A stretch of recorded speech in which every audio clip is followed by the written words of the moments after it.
반갑습니다, 여러분. 여러분들을 만점으로 안내해드릴 역사 이야기꾼 사기꾼 최용욱입니다. 자, 이제 우리가 삼국시대를 끝내고 무엇으로 가느냐? 신라가 삼국통일하는 과정을 여러분들한테 얘기를 할 거예요. 그래갖고 이번 주제는 신라의 삼국통일로 갑니다.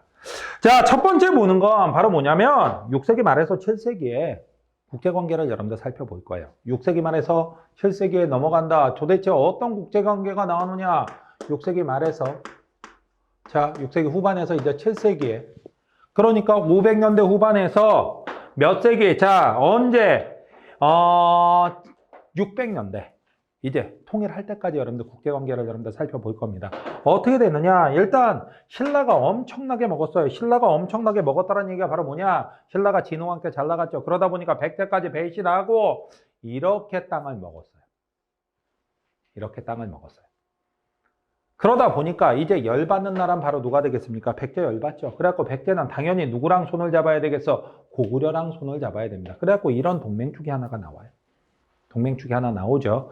그 다음에 또 하나는 중국에서 문제가 생겼어. 중국에서 도대체 어떤 문제가 생겼느냐? 중국에서 순화, 당 같은 통일 왕조가 나오게 돼요. 여러분들, 중국이 통일되면 제일 골치 아픈 나라가 바로 어느 나라가 됩니까? 고구려가 됩니다. 왜? 중국이 통일하면 반드시 고구려를 공격할 테니까.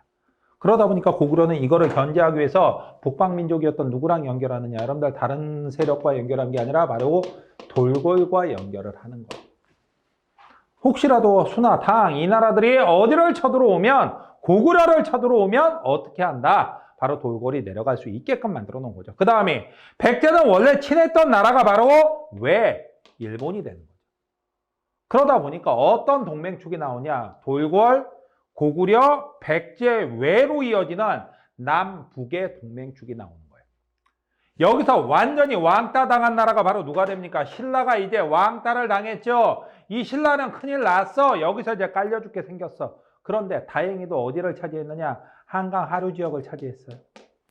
그러다 보니까 어디로 직접 갈 수 있는 길이 열렸다? 수당으로 직접 갈 수 있는 길이 열렸다. 그러다 보니까 바다 건너 누구랑? 수당과 연결을 하는 거죠. 그래서 여러분들 동맹축이 나온 겁니다. 어떤 동맹축이 나왔느냐? 돌골, 고구려, 백제 외로 이어지는 남북축대, 그 다음에 수당과 무엇으로? 신라로 이어지는 동서축 간의 대결이 되는 거예요. 결국 신라가 계속해서 중국한테 고구려를 공격해 달라고 그러고 고구려가 이제 본격적으로 움직입니다. 아니, 이 중국이 본격적으로 움직이게 돼요. 그러면서 여러 가지 대결이 벌어지게 되죠. 그런데 이 부분에 대해서는 여러분들이 사건의 순서만 여러분들이 정확하게 알고 있으면 됩니다. 제일 먼저 나오는 게 바로 뭐가 됐냐? 612년. 연도를 여러분들 가볍게 적어드릴게요. 자, 612년에 바로 무엇이 벌어졌냐면 살수대첩이라는 게 벌어졌어요. 난 여러분들이 살수대첩이 수나라를 죽여버린 대첩이라는 걸 모르는 게 참 희한해. 살수 무슨 뜻이야? 수나라를 죽여버린. 정확하게 그 뜻 아니에요. 여러분들, 살수는 청천강의 또 다른 이름입니다. 하지만 우리는 그런 거 아무 상관없습니다. 살수대첩은 고구려가 수나라를 박살내버린 대첩이 돼요. 먼저 고구려가 누구를 깠느냐? 수나라를 깠습니다. 그러자 수나라가 열받아갖고 총 4차례 침략해 오는데 그중에서 제2차 침략이 바로 살수대첩이에요. 수나라 양제가 무려 113만 대군을 이끌고 쳐들어왔죠. 그래서 바로 어떻게 됐냐? 수나라 대 고구려의 싸움이 벌어졌고, 당시 고구려의 장군님이 바로 누구였습니까? 을지문덕 장군님이죠. 자, 을지문덕 장군님이 바로 수나라를 깨부셔버린 거예요. 수나라 여기서 박살납니다. 612년에 박살나고 결국 몇 년 버티지 못하고 618년에 당나라에게 멸망하고 말아요. 이렇게 이제 새롭게 당나라가 들어섰습니다. 자, 이 당나라가 들어서고 나자 이번에 당나라는 누구를 공격하겠다? 고구려를 공격할 준비를 차근차근 하죠. 그러다 보니까 고구려는 이거 막아야 됩니까? 막지 말아야 됩니까? 막아야 되겠지. 그래갖고 무엇을 쌓게 되느냐? 천리장성이라는 걸 쌓게 돼요. 천리장성이라는 게 무슨 얘기냐? 고구려가, 자, 여러분들 어떻게 하냐면 여기다가 이렇게 장성을 쌓은 거예요. 장성을 쌓은 거예요. 바로 뭐 이 수단, 당나라가 쳐들어오면 여기서 막겠다라고 얘기를 한 거죠. 이 천리장성에 그 성벽 쌓는 걸 총괄했던 인물이 바로 누가 되냐면 연개소문이 돼요. 연개소문은 천리장성을 축조를 하면서 누구랑 대립하게 됐냐? 당과 대립하게 됐고, 특히 이 사람은 무엇까지 결국 뒤집어 엎어서 정권까지, 고구려의 정권까지 장악을 하게 됩니다.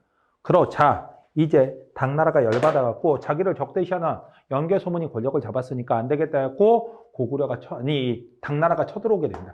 그게 바로 몇 년이냐? 645년. 645년. 자, 안시성 전투라는 게 나오게 돼요. 자, 안시성 전투는 당나라에서도 최고의 황제로 불리는 인물입니다. 바로 당태종이 직접 쳐들어오게 돼요. 당태종 이세민이 쳐들어오게 됩니다.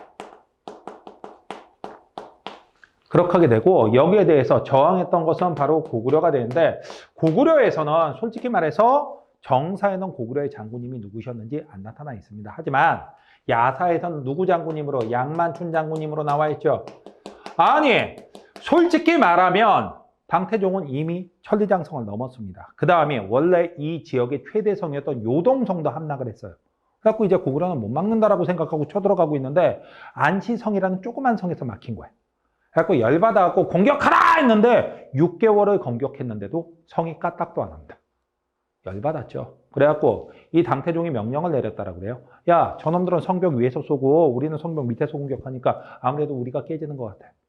그러면 안 되겠지. 어떻게 하자? 바로 우리가 공격하자. 자, 옆에다가 우리가 더 높은 데서 공격해야 되겠어. 했고 옆에다가 토산을 쌓게 했다라고 해요. 토산.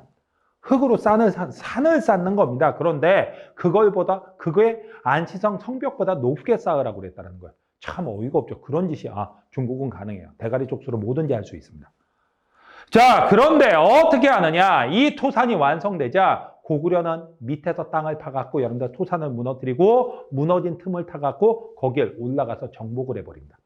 그러다 보니까 토산은 오히려 누구께 되버렸죠? 고구려께 돼버렸죠. 오히려 고구려를 위해서 싸우게 된 거예요. 그래갖고 열받아갖고 당태종이 우와 하더니 나를 따르라 하고 쳐들어오다가 눈에 화살을 맞았다라고 합니다.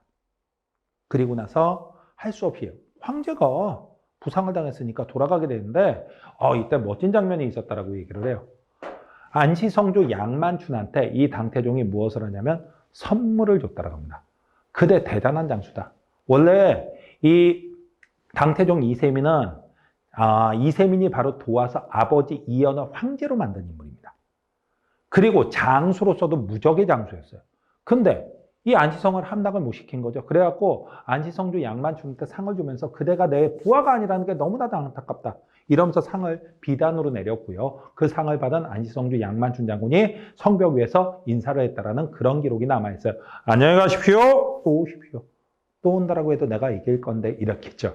어쨌든 대단했습니다. 그래서 고구려는 수나라의 침략도 막았고 그 다음에 무엇의 침략도 당나라의 침략도 막았어요. 이렇게 되니까 당연히 이제는 무엇이다? 고구려가 최강자가 되긴 했지만 문제는 여기에서 이제 문제가 발생을 하는 겁니다. 무슨 문제가 발생했느냐? 실제로는 고구려는 외침을 계속해서 받다 보니까 고구려의 국력이 강화됐을까 아니면 약화됐을까? 약화됐죠. 거기다가 이제는 무엇도 이 당나라도 확실하게 깨달았습니다. 이 상태로는 이길 수가 있다 없다. 이기기 어렵다. 그렇다면 누구랑 손을 잡아야 되겠다? 신라랑 손을 잡아야 되겠다. 이 생각을 하게 된 거예요. 그 결과 648년도에 무엇을 하게 되냐면 여러분들 나당 동맹을 맺게 됩니다. 나당 동맹을 맺었다는 말은 뭔지 알겠죠? 신라와 당나라 간의 동맹이 만들어지고 그 다음에 나당 연합군이 만들어지게 되는 거예요. 그러더니 어떤 일이 벌어지게 되냐? 결과적으로 660년에 자, 다른 게 아니라 백제 멸망입니다. 아니 백제가 왜 멸망을 합니까? 잘 나가던 백제인데 이 나라의 왕이 바로 의자왕이 문제였어. 자, 의자왕은 초창기에는 정말 정치를 잘했다라고 얘기를 합니다. 그래갖고 실제로 워낙 효심이 깊어갖고 해동 증자라는 인물은요 공자의 제자 중에서도 효심이 가장 깊었던 사람이 바로 증자예요. 그래갖고 해동 증자라고 불렸던 인물이에요. 하지만 문제가 있었습니다. 이 인간이 그리고 한때는 신라를 공격해갖고 어디까지 대야성까지 함락을 시켰는데 이 대야성에 하필은 성주의 부인이 누구였냐면 김춘추의 딸이었어요. 김춘추가 이때부터 원한을 품게 되죠. 그래갖고 결국 김춘추는 나당 동맹을 결성을 하게 만듭니다. 그런데 문제는 이 의자왕이 향락에 빠진 거예요. 한두 명도 아니라 삼천궁녀. 여러분들 또 적지 않은 학생들이 그럴 겁니다. 그거 엉터리라고. 엉터리 맞아요. 그건 노래 가사야. 솔직히 삼천궁녀에 대한 기록은 없습니다. 다만 그냥 우리는 그걸 이용해서 여러분들의 이해를 도운 것뿐입니다. 자, 결국은 이 의자왕이 향락에 빠졌고 어떻게 됐다? 그 틈을 타갖고 나당 연합군이 쳐들어가게 되죠. 결국 무슨 전투? 황산벌 전투.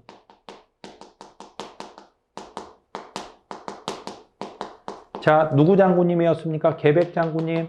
자, 계백 장군이 황산벌 전투에서 버텨보려고 했지만 결국 백제가 패배했고 사비가 함락당하면서 백제 멸망을 하게 되죠.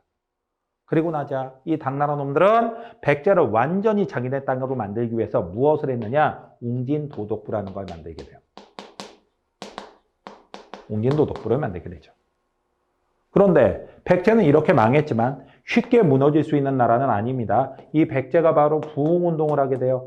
어떤 부흥운동을 하게 되느냐? 다른 게 아니라 여기서 움직이는 사람들은 복신,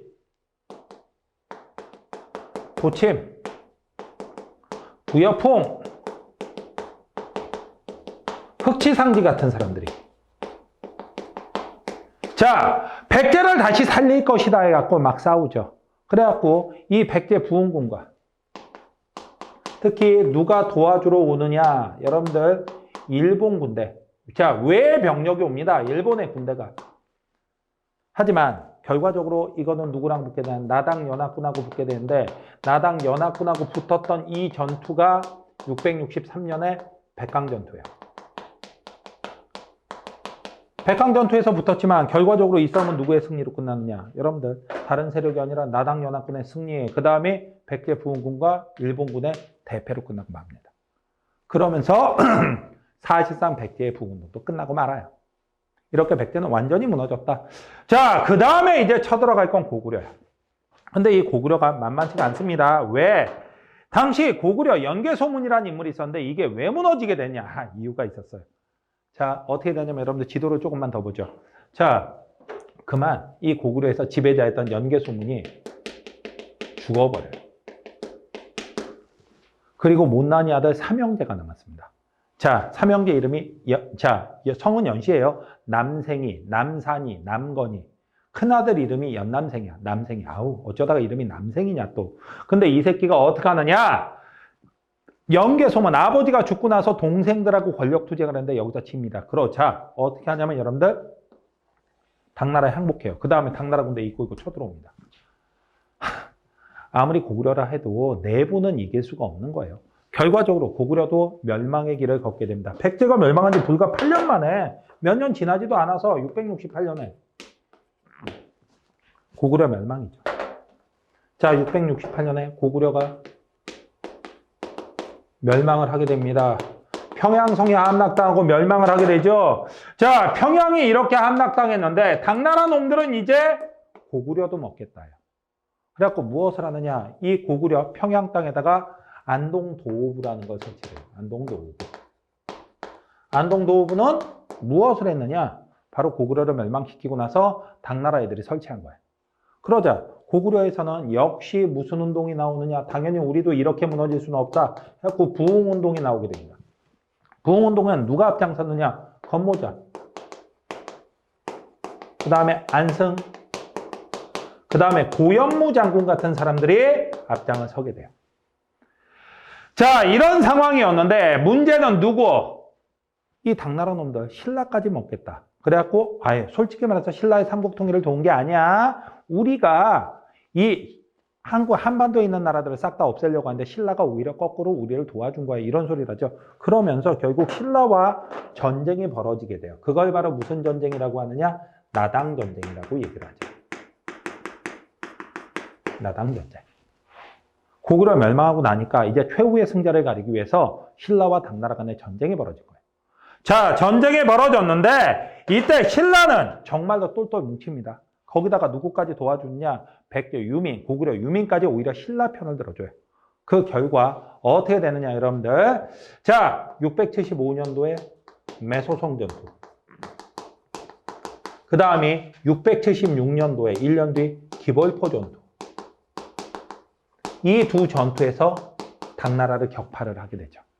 그 결과 676년 무슨 통일을 하게 된다. 676 삼국 통일을 하게 된다.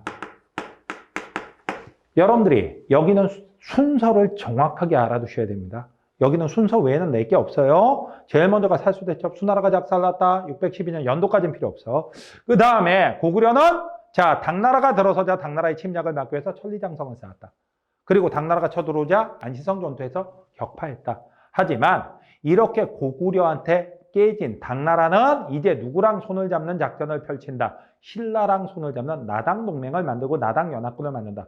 그 결과 660년에 백제 멸망, 그리고 웅진 도독부 설치, 그리고 663년에 백제 부흥군과 외 원군이 연합해갖고 백강전투를 했지만 여기서 또 패배.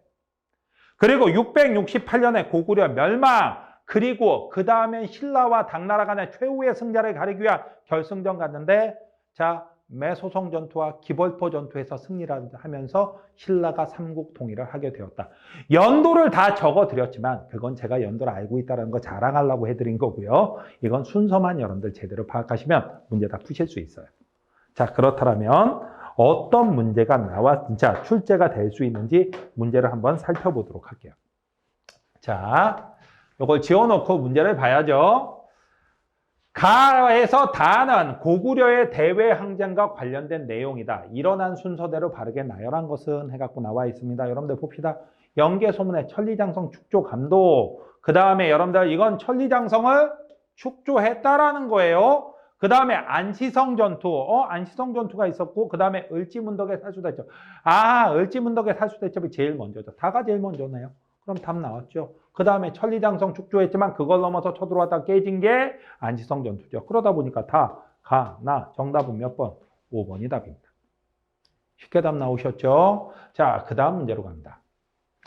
신라의 삼국통일 과정에서 벌어진 사건들을 바르게 나열한 것은 순서대로 찾으란 얘기입니다. 여러분들 기벌포에서 서린기의 해군을 격파하였다. 여러분들 기벌포 전투가 되겠죠. 그렇다면 이건 바로 무슨 전쟁이라고 불리는 거? 나당전쟁이라고 불리는 거죠. 자, 그 다음에 평양성이 함락되면서 고구려가 멸망했다. 이건 여러분들 고구려 멸망이에요. 계백이 이끄는 오청 결사대가 황산벌 전투에서 패배했다. 이건 누구 멸망? 백제 멸망입니다. 신라는 당과 연합하여 나당 연합군을 결성했다. 나당 연합군 결성이 되고 나서 백제 멸망시키고 고구려 멸망시키고 마지막에 당나라까지 격파하고 삼국통일하는 거죠. 그렇다면 여러분들 봅시다. 라, 다, 가, 나. 여러분들 라다, 가나. 가나가 뭐야? 나가죠. 라다, 나가. 정답은 몇 번이 답이 된다? 5번이 답이 됩니다. 이렇게 살펴보시면 여러분들 순서를 다 찾아보실 수 있을 거예요. 여러분들 이 부분은 순서만 제대로 파악하시면 됩니다. 순서 어렵지 않았죠? 자, 이번 강의 여러분들 고생하셨고요. 다음 강좌에서 뵙도록 하죠.